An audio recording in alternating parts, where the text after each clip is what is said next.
के अलावा अगर फोन खरीदने की सोच रहे हैं तो स्मार्टफोन सस्ता होगा और टैबलेट सस्ते होंगे।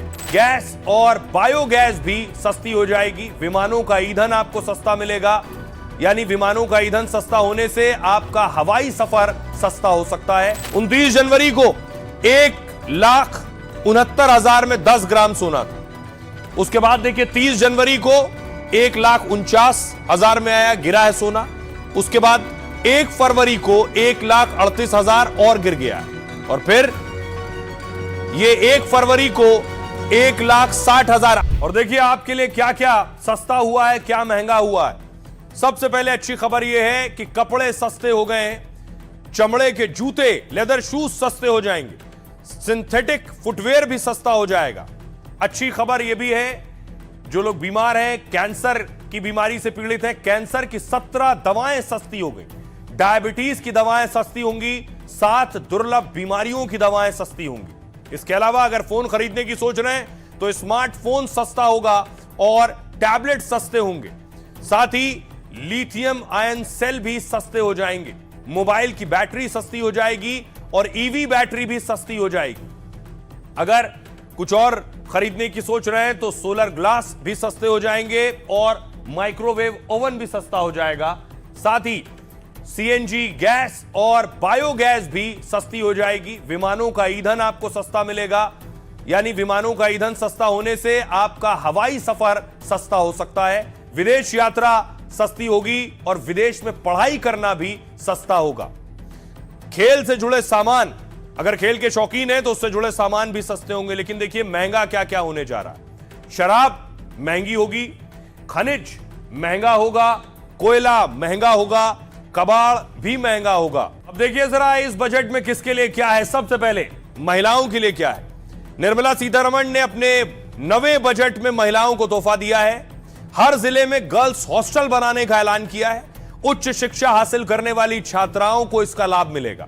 लखपति दीदी योजना का शी मार्ट से विस्तार होगा, यानी जो स्वयं सहायता समूहों को अपना प्रोडक्ट बेचना आसान हो जाएगा। उन्हें एक प्लेटफॉर्म मिलेगा शी मार्ट्स के नाम पर, उन्हें अपना सामान बेचने का अवसर मिलेगा। यहां इससे महिलाएं अपने बिजनेस की असली मालिक बन सकेंगी।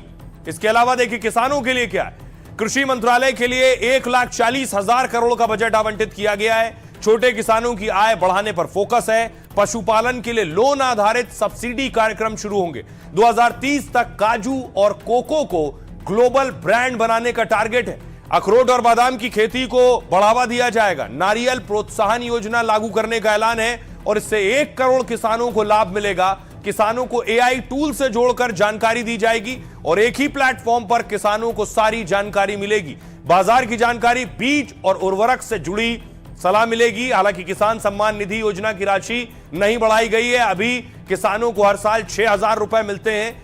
गांव में रोजगार के लिए जी राम जी में 95,692 करोड़ रुपए का बजट है। मनरेगा का नाम बदलकर वीबी जी राम जी किया गया, उसका बजट बढ़ाया गया। इस बार 11% मनरेगा के बजट में इजाफा हुआ, जिसका नाम बदल दिया गया। अब बात युवाओं के लिए क्या है।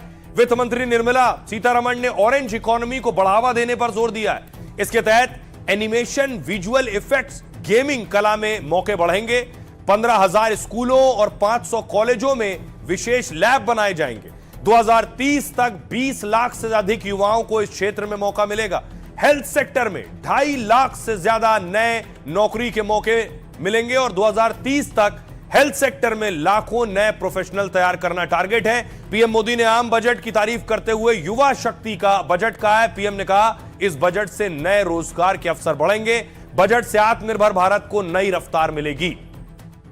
सुनिए जरा बजट के बाद पीएम मोदी क्या कह रहे हैं। बजट वर्तमान के सपनों को साकार करता है। 2047 के विकसित भारत की हमारी ऊंची उड़ान का मजबूत आधार है। इस बजट में मेक इन इंडिया और आत्मनिर्भर भारत अभियान को नई रफ्तार के लिए महत्वाकांक्षी रोड मैप प्रस्तुत किया गया है। इंफ्रास्ट्रक्चर को मजबूत करने के लिए कई बड़े कदम उठाए गए हैं। ये सारे कदम विकसित भारत की यात्रा की गति को और तेज करेंगे। बजट आते ही सोने चांदी के दाम हो गए।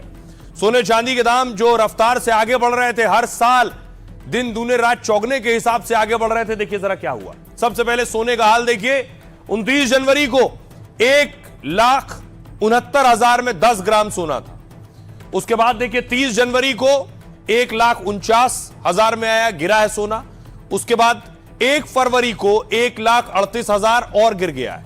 और फिर ये 1 फरवरी को 1,60,000। अगर देखिए जरा दो तस्वीरें, ये बजट से पहले की देख रहे हैं, यानी 30 को 1,49 था और जैसे ही बजट आना शुरू हुआ, बजट से पहले 1,38,000 पर आ गया, गिर गया। और बजट के बाद देखिए कैसे सोना की चमक बढ़ गई है और 1,60,000 प्रति 10 ग्राम पहुंच गया है। यह सोने का हाल था। आइए बड़ी बात यह है कि सोने के दाम आखिर क्यों बढ़ रहे हैं, कब तक बढ़ेंगे और कहां जाके। सोने के दाम में तेज उतार चढ़ाव का दौर चल रहा है और 2 दिन पहले सोने ने महंगाई के सारे रिकॉर्ड तोड़ दिए थे। 10 ग्राम सोने की कीमत 1,69,000 रुपए तक पहुंच गई। साथ ही लेकिन बजट से पहले इसके दाम 1,38,000 रुपए तक पहुंचे। मतलब 2 दिन में सोने का भाव करीब 31,000 रुपए तक गिर गया। हालांकि बजट के बाद सुधार हुआ और 1,60,000 तक जाकर यह रुका। अर्थशास्त्री मानते हैं कि ग्लोबल स्तर पर जब भी तनाव या अनिश्चितता आती है, तब निवेश के लिए सोने को सबसे सुरक्षित विकल्प माना जाता है। तब आम लोग भी पैसे या शेयर बाजार से ज्यादा सोने पर भरोसा करते हैं। लंबी अवधि के निवेश में सोने से ज्यादा मुनाफा होता है और 20 साल में सोने की कीमतें आप देखिए तो 1600% का इजाफा हुआ है 20 साल में। 2006 में जो सोना 10,000 रुपए का था, आज वो 1,60,000 रुपए का हो गया है। कहते हैं कि इस उतार चढ़ाव की बड़ी वजह है सेंट्रल बैंकों की भारी खरीदारी, यानी दुनिया के जो बड़े बड़े केंद्रीय बैंक हैं, कई देश विदेशी मुद्रा भंडार में डॉलर कम कर रहे हैं, अब सोना बढ़ा रहे हैं, सोने का रिजर्व कर रहे हैं। देशों को डर है कि राजनीतिक टकराव बढ़ा तो डॉलर पर असर पड़ेगा। ट्रंप की धमकियों से यूरोप के देश भी डॉलर से दूरी बनाने की कोशिश कर रहे हैं और भविष्य के जोखिम से बचने के लिए सरकारी खजानों में सोना जमा किया जा रहा है। जब बड़ी बड़ी संस्थाएं बाजार में उतरती हैं तो मांग बढ़ती है और सप्लाई कम होती है और इससे सोने के दाम एकदम से बढ़ जाते हैं। इस समय भी यही हो रहा है। जब दुनिया के बड़े देश सोना बेचते हैं तो इसकी अफवाह फैलती है तो गिरावट आती है। और ये मैं आपको बताऊं, न सिर्फ सोना, चांदी का हाल देखिए जरा। चांदी तो सोने से कहीं आगे बढ़ गई। ये चांदी धड़ाम हो गई बजट आते ही।